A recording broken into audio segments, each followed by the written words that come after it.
look, another platinum trophy YouTuber doing God of War 2018. Not like we haven't seen this before. I don't care. I'm doing it, and there's not a thing you can do about it. And you know what? I'm not even doing it on the Give Me God of War difficulty. I'm just doing it on normal. You know why? Because I'm not a psycho, and I actually enjoy video games with a story. And maybe I'm just not that guy. And that's okay, because I'm another type of guy. Just ask your mother. So now that's out of the way, it's God of War in time. There is a reason why this game is considered to be one of the greatest of all time. The insane graphics that still hold up 7 years later, the satisfying combat, the incredible characters rooted in Norse mythology, and of course our ancient Greek goat. From his humble beginnings as a demigod Spartan warrior to Dad of the Year kicking the crap out of Norse gods, Kratos is an absolute gaming icon. I first fell in love with this franchise with God of War 2 back on the PS2. Like, I even had Chains of Olympus on the PSP with no memory card, so I would literally have to play the entire game without stopping. And I've actually already played this game twice before. However, I only played the story and never got the platinum, hence why I already have 20 out of 37 trophies, most of which are just from the story. The reason I'm doing this now is because I'm getting ready to play God of War Ragnarok. I know I'm super late on it, but I was a Call of Duty streamer for 4 years and I literally played nothing else out of the fear of being irrelevant. And you know what? Maybe I am. But I'm not letting that seeming dogpile of a franchise suck the joy out of my life anymore. Also, Ragnarok is now free in the PlayStation Plus catalog, so I saved myself like 50 bucks. But I would have felt weird if I went straight into the platinum for Ragnarok without making this video for the channel and giving myself a refresh. Our story picks up with Kratos on version 2 of his family. And he's burning the body of his deceased wife Faye. He's teaching his son Atreus how to hunt and be a man. And we come across our first set of enemies, Draugrs. While sporting a Leviathan axe instead of the iconic Blades of Chaos, we make quick work of them and eventually track down the deer we've been hunting. Atreus takes way too long to kill the deer, so a troll steals it and becomes our first boss fight of the game. Dowdy Capmodir. Did I say that right?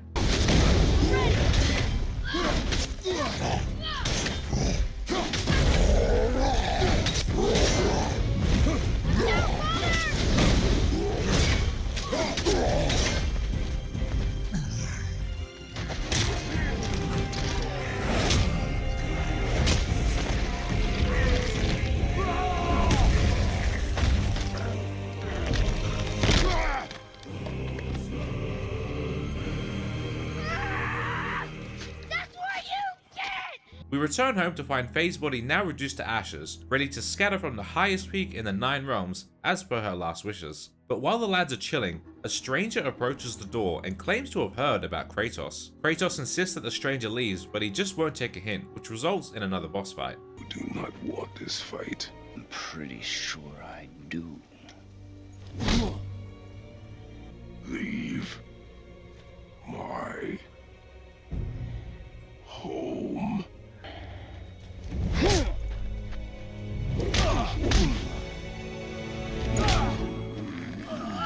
I warned you. Finally. My turn.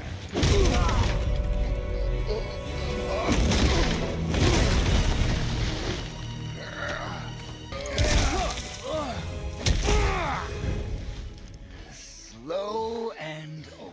You should never have come to Midgard. So, care to try again? You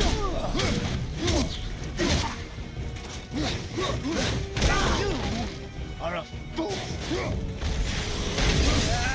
I don't have time for this!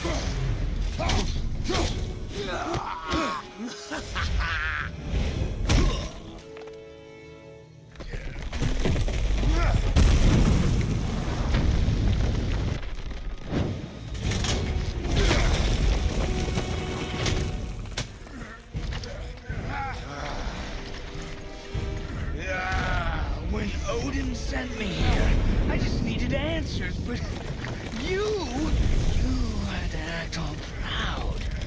Throw whatever you have at me. I'll keep coming.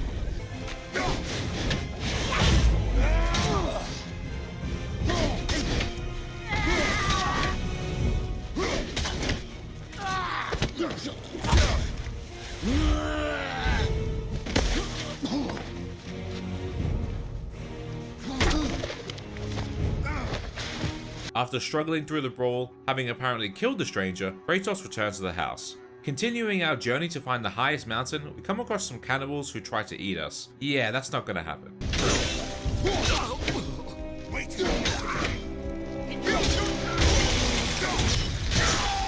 We run into Brock the Dwarf, who's actually one of the ones who created the Leviathan Axe. Brock is one of the merchants in the game at which we can craft and upgrade armor and weapons. Much like the OG God of War games, solving puzzles is a massive part of the game, most of which require us to use the axe. We fight another troll and meet the Witch of the Woods after Atreus unsuccessfully tries hunting a pig. You're 0 for 2, kiddo. You gotta lock in. The witch takes us back to a house inside this turtle apparently, and says she can tell that Kratos is a god, before sending him to pick some pretty little flowers from the garden, of course. I also need lamb's cress. Do you mind? It's a white petal flower in my garden. Just a handful. Fine. Lamb's cress. I'm a fucking god of war. She lets us go inside her cave. No, not that one, you sick bastards. And we paddle out to the Lake of Nine. After tossing our axe into the water, the world serpent Jormungandr emerges from the water.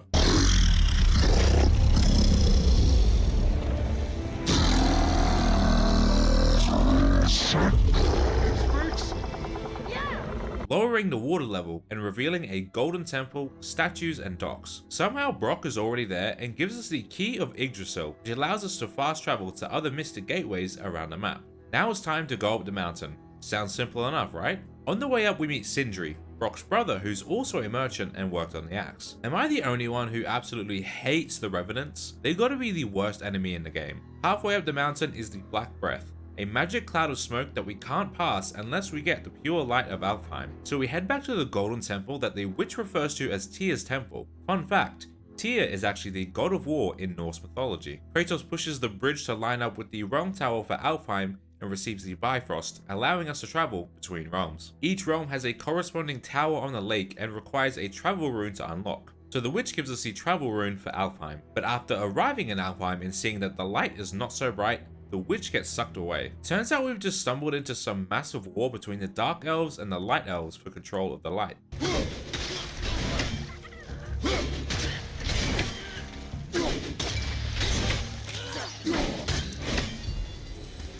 On our way to the Ring Temple, Atreus starts to hear voices. What is it, boy? Voices. You don't hear that? I hear nothing. It's going away now. The main bridge into the temple is deactivated, so we have to find another way in. We fight off more elves when Atreus gets kidnapped, prompting Kratos to lose his mind and activate his Spartan rage.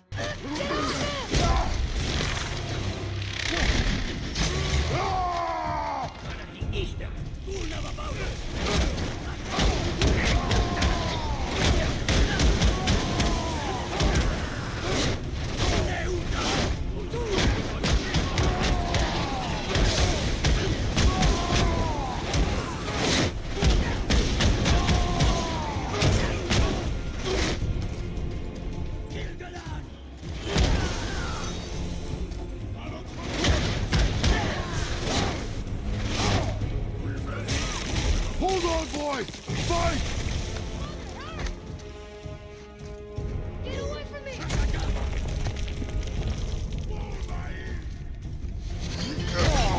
Run, boy!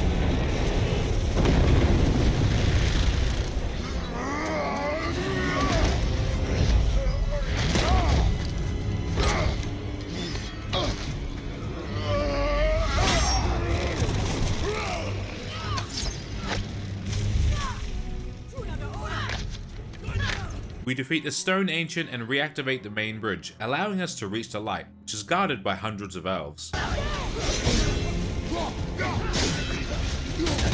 Shorten the time between your volleys!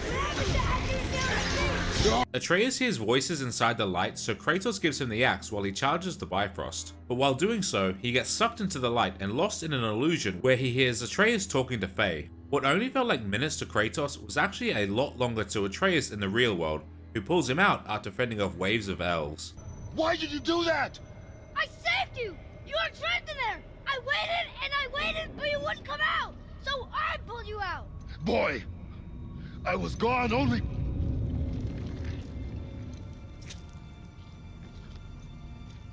moments.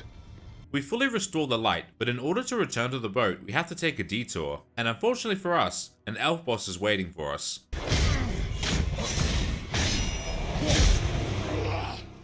Yeah, I'm not even going to attempt to pronounce that.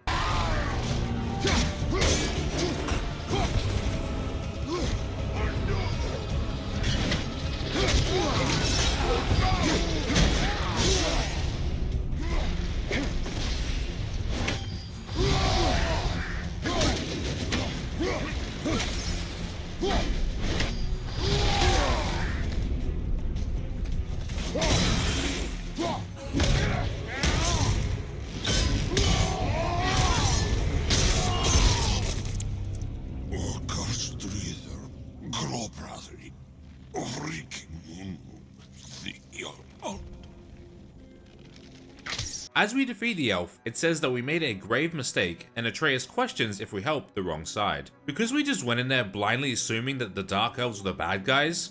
Now wait a minute. Kratos comforts Atreus by saying he felt like he was only gone for minutes while he was in the light. Don't worry boy, I went to the shop to get milk and cigarettes, but I decided to come back. As we're leaving, Sindri mentions something to us about a whetstone, but oh no. This is not the last time we'll be hearing about this whetstone.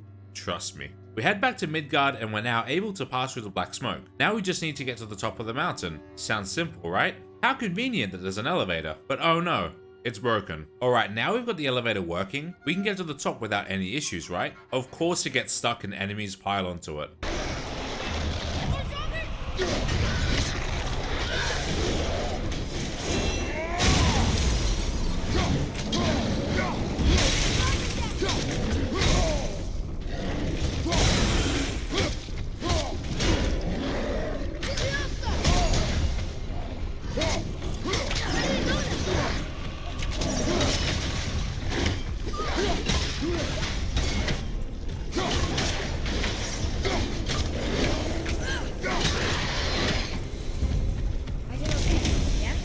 Alright, now we've defeated all the enemies, and a freaking dragon shows up.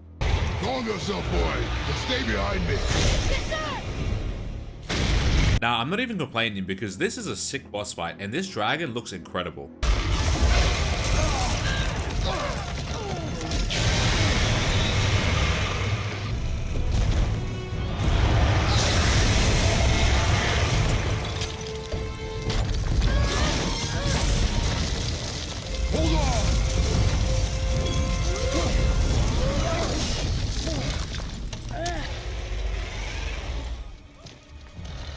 Wait, boy. It's Sindri. Can you kill something that big?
After defeating the dragon, Sindri gives us some special green arrows. We've now reached the top of the mountain and overhear the stranger from the beginning of the game, now named as Boulder. He's talking to Mimir alongside two other unknown men about Kratos and Atreus. The three men leave and we speak to Mimir, who claims he is the smartest man alive and knows everything there is to know about the gods and the 9 realms. He reveals to us that the actual highest peak is in Jotunheim, realm of the giants. But the giants cut off access to Jotunheim, and the only way to get access is to find the secret rune. And luckily for us, Mimir knows how to find it. Except there's one problem. His body is confined to this tree by Odin, but luckily we only need his head.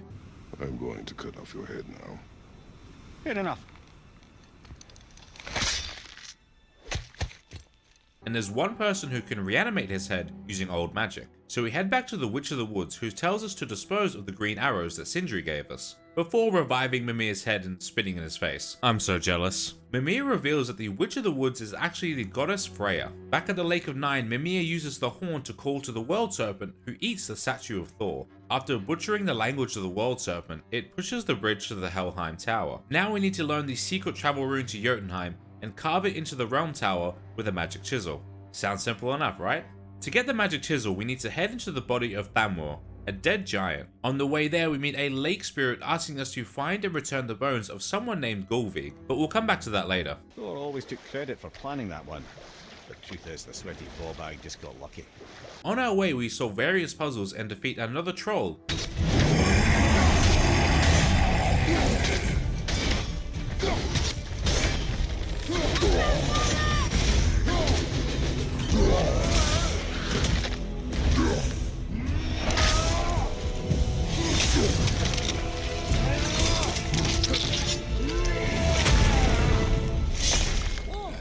We then meet the two unknown men from earlier. These two men are revealed to be Magni and Modi, sons of Thor. Boy. Surrender.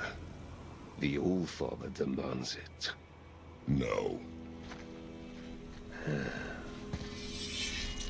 Good. This fight is mine, boy. Go. And where do you think you're going? Oh no, brother. The little freak's got a bow. What are we gonna do? Form me all to yourself, do you?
I'll kill you!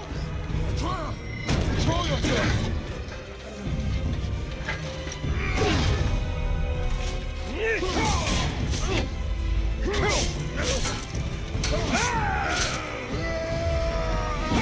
After fighting both of them at the same time, with them taunting Atreus, we manage to kill Magni. Modi runs off when Atreus starts coughing blood and falling ill. We get to the top of Thamur's hammer and get the part needed for our magic chisel, also allowing us to open hidden chambers. We're now able to access Tyr's vault, and Modi shows up and electrocutes Kratos while threatening to kidnap Atreus to be his new brother. Atreus becomes engulfed in rage before falling even more ill and collapsing. Whoops. I think I broke him.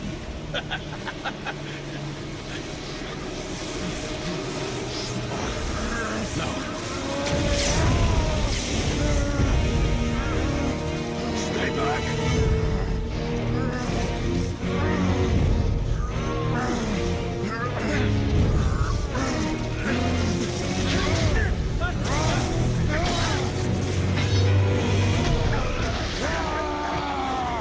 Kratos manages to fight off Modi and takes Atreus back to Freya so she can heal him. The reason he's becoming ill is because he is fighting with his true nature, being a god, which of course he doesn't know about. But there's only one ingredient that can save him, the heart of the Keeper of the Bridge of the Damned in Helheim, the underworld of the Nine Realms. And unfortunately, the Leviathan axe is useless in Helheim, so Kratos must find a new weapon. Luckily for him, he has the perfect thing. And this might just be one of the best sections in the game. The sky turns red as Kratos returns home, and a vision of Athena taunts him as he retrieves the iconic Blades of Chaos.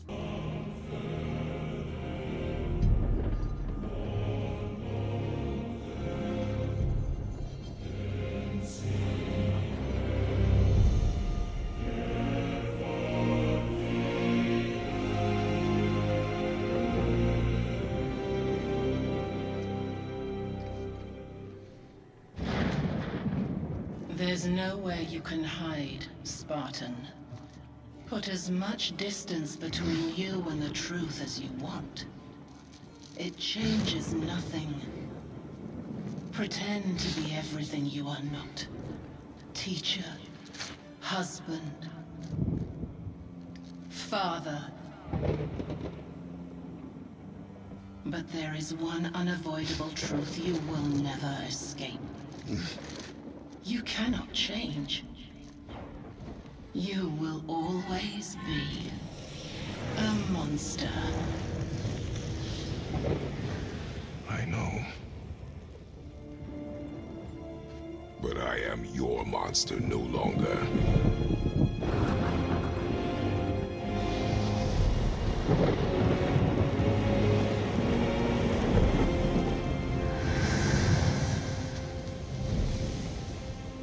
All right, brother. Let's see what you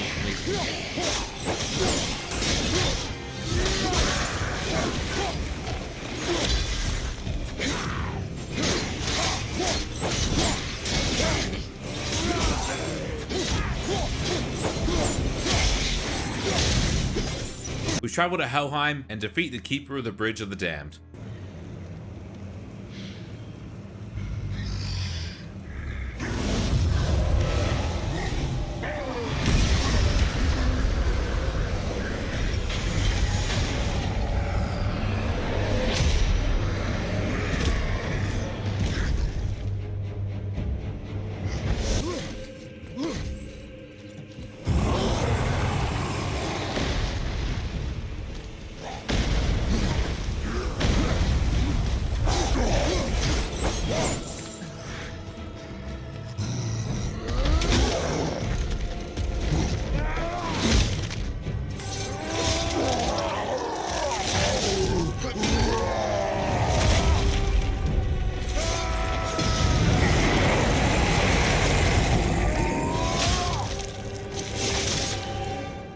After tearing its heart out, Kratos sees an illusion of Zeus, and Mimir discovers who he truly is. Zeus? My father. Your father was Zeus? Well, that explains a lot. We return to Freya, who's able to heal Atreus, and Kratos finally tells him the truth about being a god. And of course he acts completely normal about it. Heading back to Tyr's vault, we have to defeat the Bouncers, Grendels of the Ashes, and Frost. After defeating them, we learn the travel rune for Jotunheim, and Kratos shares a drink with Atreus.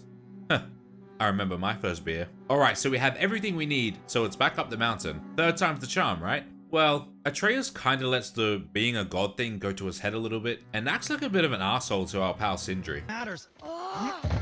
Let me guess. Your brother isn't as talented as you, and his work is junk. Those things are accurate. Your point? It's all you ever talk about, over and over. Do something about it or shut up already. I see. Yeah! We're sick of hearing about little people's little problems!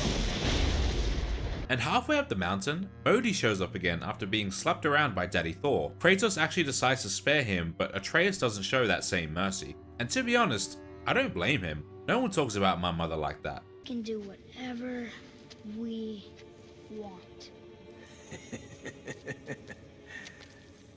That's what I said to your mother, right before I gave it to her.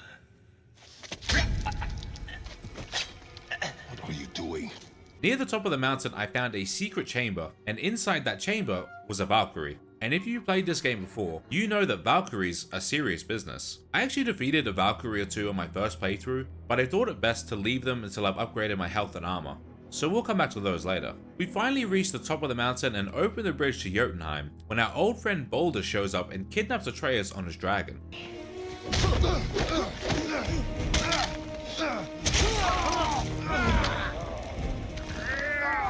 Run, boy! Cross the bridge! No! I'm a god too! Ah! Oh, your father is right, boy. You are far from ready. Now would you be so kind as to hold this for me? Thank you. Atreus!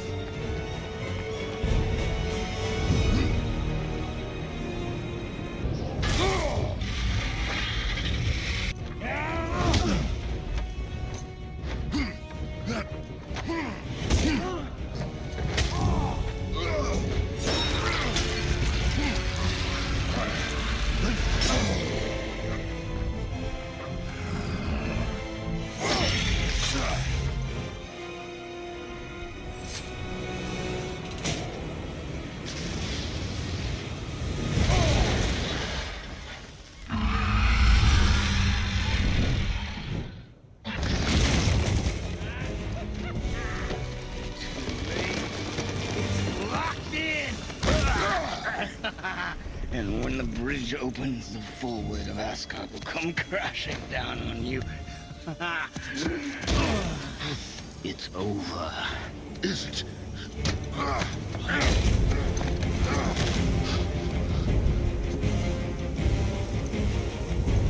So be it.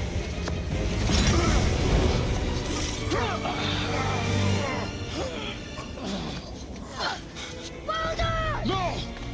Listen to me! Let me out! Let go of it now or I will kill him. You know I will.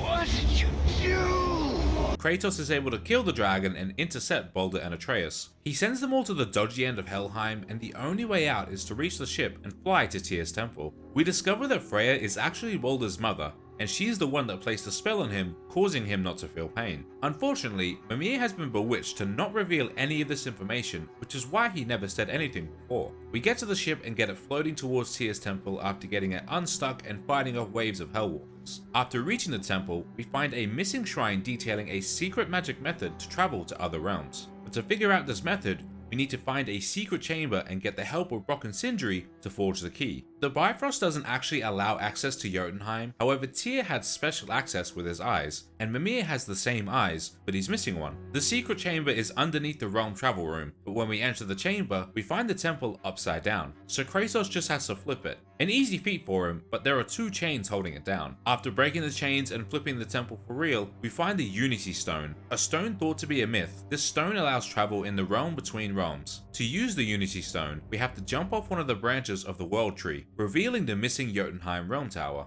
We enter the Realm Tower and insert the Unity Stone before fighting off waves of enemies.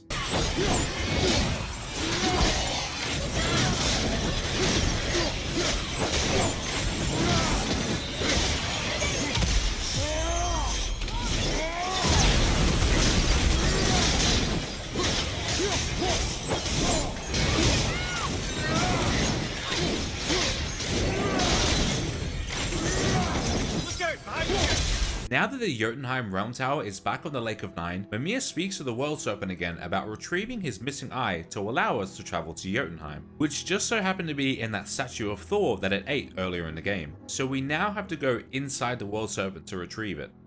Gross. Ew. No, I was not trying to eat me.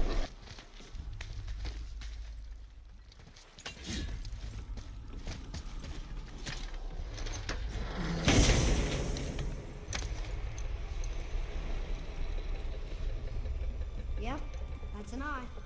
Maybe you should stick that in my head for safekeeping. Gently now, gently.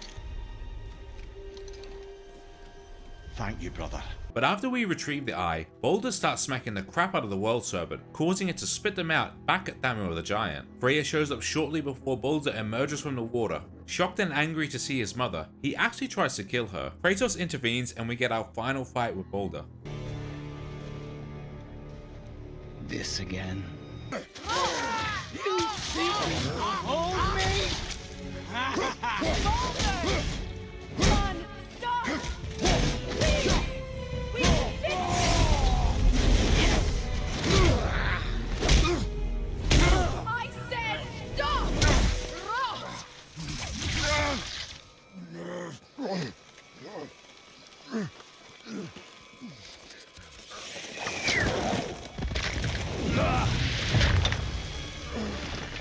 You might want to turn away, boy. This won't be pretty. I won't let you hurt him! No, boy. Fine. Stop! No! No! Atreus! You're bleeding. Breathe, boy. Breathe! Not my blood.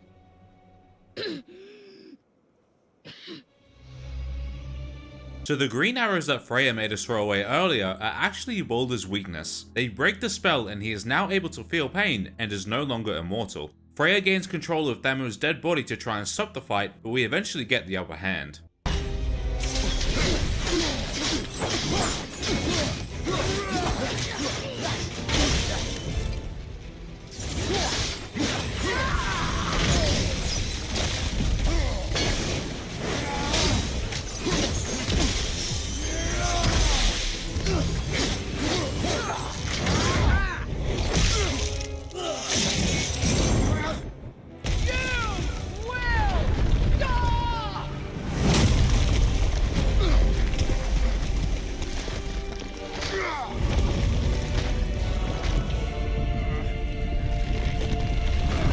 Boy!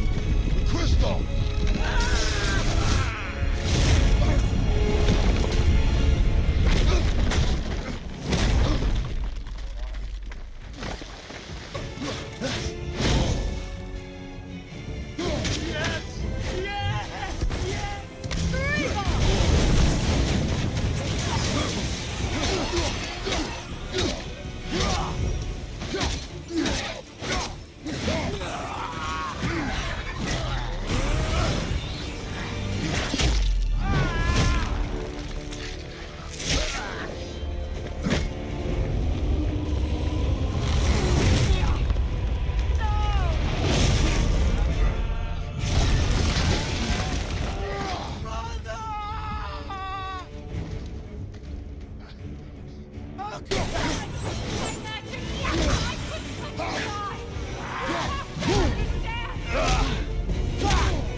Boy?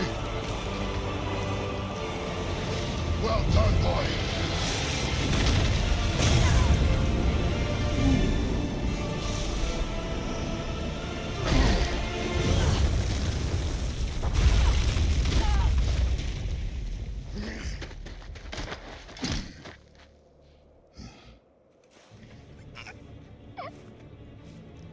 Come on! Do it! Do it! Stop. Please. He's beaten Father. Not a threat.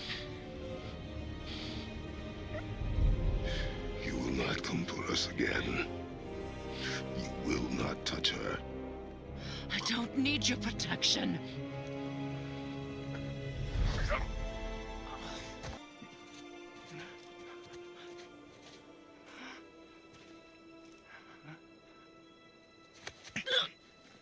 What? Baldur starts choking Freya and she just kind of accepts it. Weird. But Kratos steps in and breaks his neck, finally killing him. Why? Why do you even care?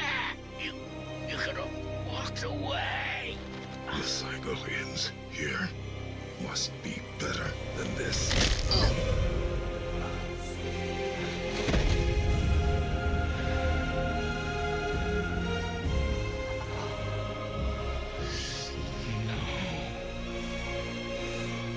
Now look, I understand why Freya is mad. We killed her son, but he just tried to straight up murder you. She swears vengeance against Kratos, and he finally tells Atreus that he killed his own father, Zeus. But now we can finally go to Jotunheim. For real this time. We leave Mimir behind to have some quality father-son time, and they discover shrines on the wall that actually predicted the events of the game. Faye wanted the boys to go to Jotunheim and discover these shrines, revealing that she was a giant herself, and that she was the one that Baldur was actually looking for in the beginning of the game. She was a giant. I'm a giant. Why didn't she tell us? She sent us here, knowing we would find this.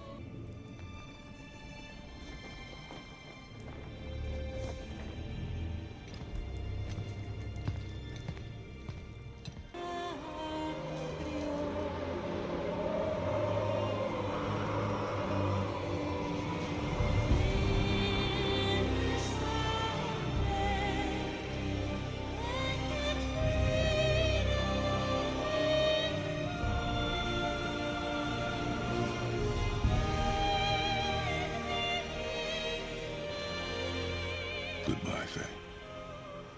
I love you, Mom. The giants. They really are all gone. There's nothing for us here. Come.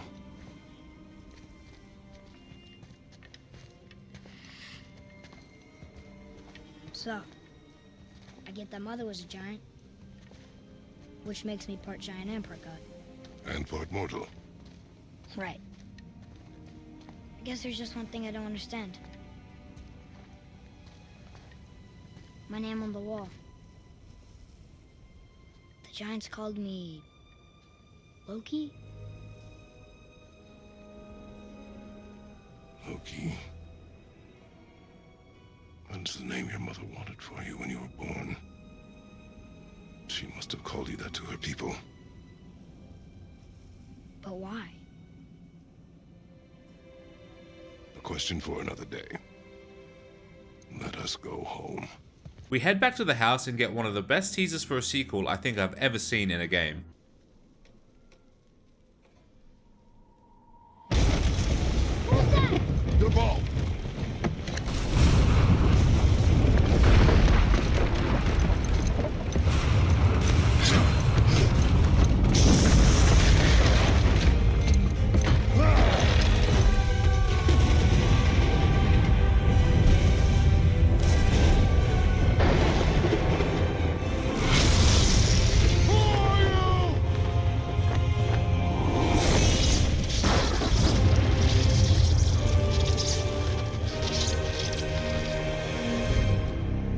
And that's the main story done, so now it's time to clean up. With games like these, I do generally do a lot of the side quests along the way, but with this game, it kind of makes sense to do the story first and then the side stuff later. There is actually so much to do and loads to explore in this world. Things like finding new areas, clearing Odin's ravens, and helping lake spirits. So let's get to it. I first obtained the Traveler armor set and then went to free the first of 3 dragons. There you go, you wee little bugger.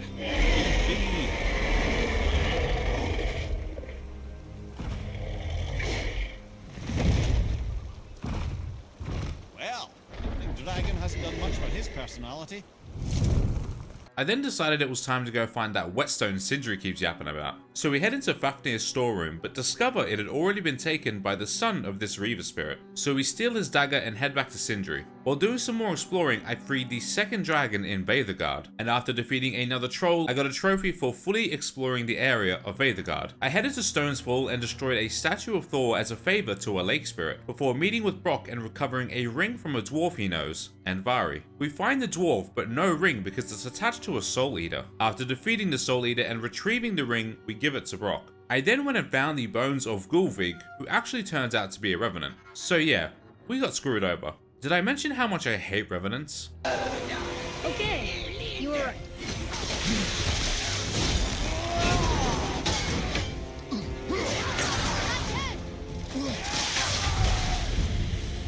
All right, say it. I told you so. I told you so. You are naive, foolish boy. This is true as well. Doing some more exploring, I got the trophy for discovering all that Lake 9 has to offer, before completing all the favors for the lake spirits and acquiring the ancient armor set. Turns out Anvari the dwarf also had a hammer, so we go and retrieve it for Brock before unlocking the realms of Niflheim and Muspelheim. I then thought I was ready to take out my first Valkyrie, Gunnar. I did it on my first try, naturally, but Gunnar is one of the easiest of the Valkyries.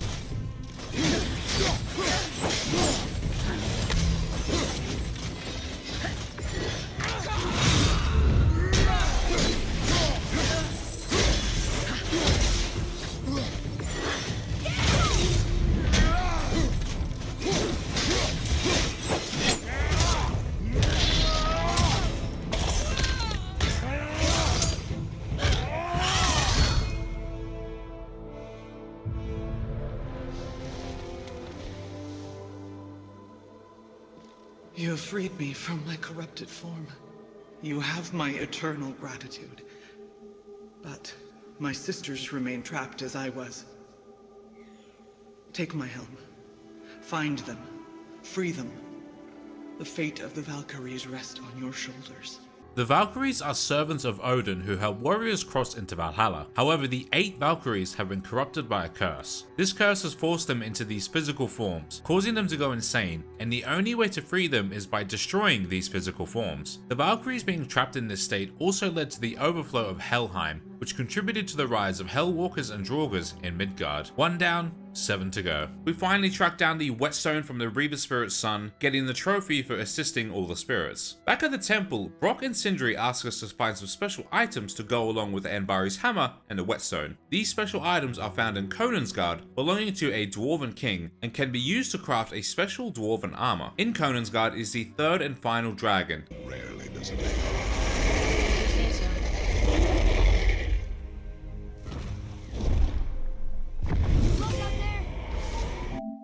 After retrieving the items, I completed all of Brock and Sindri's favors. I fully upgraded my rage and then decided I was ready to take on some more Valkyries.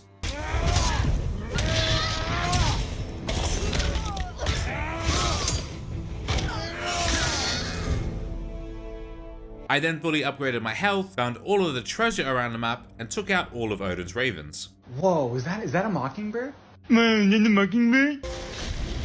The 5th Valkyrie I came across, Olrun, was actually the first one to give me a bit of trouble.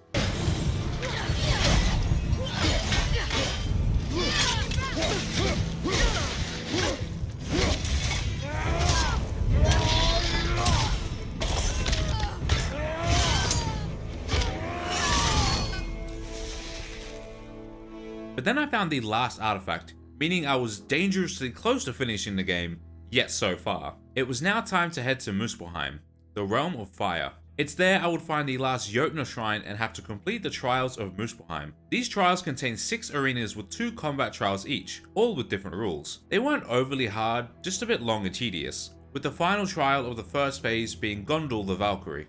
I then had to complete 3 more trials to collect keys, which let me access Surtur's impossible trial. At this point I only had 2 trophies left, and they are possibly the worst trophies in the entire game. First was Niflheim. How do I explain Niflheim? I would rather be dehydrated and starving and drag my nuts over broken glass to get a single drop of rat's piss than ever go to Niflheim again. Niflheim is a region filled with this toxic fog that's slowly killing you, and at the same time you have to go into this diamond-shaped maze and retrieve mist echoes. But the rate at which you get mist echoes is painfully slow. You have to defeat a bunch of enemies in each sector to be able to collect them from the chests, all while making sure you don't die from the traps in between the sectors. These traps change every single time you go back to the safe area and deposit your mist echoes, and you can't stay in the fog too long, otherwise you'll die and lose them all. You have to collect about 60,000 mist echoes in total in order to retrieve all of Ivaldi's treasure for the trophy. Oh, and there's also a Valkyrie in there. Luckily I was able to defeat the Valkyrie my first try, but I spent about 3.5 hours here in Niflheim. I actually ended up lowering the difficulty just so I could do it quicker. Anyway, I eventually collected all the treasure, put the difficulty back up to normal, And now it was time. If you know, you know. I had defeated all 8 Valkyries, but now it was time for the Valkyrie Queen, Sigrun.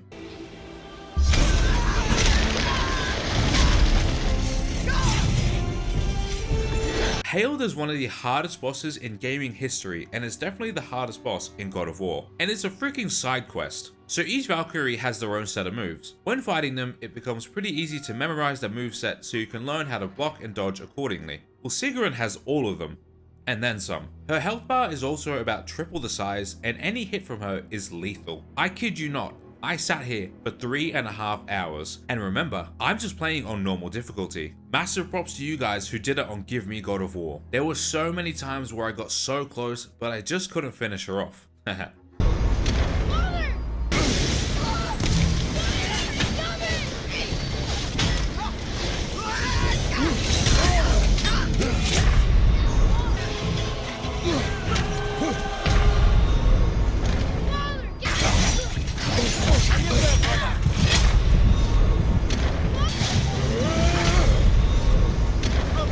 At this point, my brain is fried. I just want to get it done. So I asked myself, what do I value more, my sanity or my pride? Ultimately, I chose my sanity, and I did something that I feel shame for and should be berated for in the comments, but I don't regret it.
I finally did it. I beat Sigrun. She reveals that Freya is the actual queen of the Valkyries, and Sigrun only served as queen in her absence. She reveals the real reason that they went insane is because of the magic that Odin used, so Sigrun confined the other Valkyries to their physical forms to stop them from hurting anyone, before eventually going insane herself. I lost myself as well. Sigrun, I'm sorry for being so worthless. I could have done something, or tried at the very least. What will you do now? I must reunite with my sisters. Together we can restore balance to the realms. You have the eternal blessings of the Valkyries.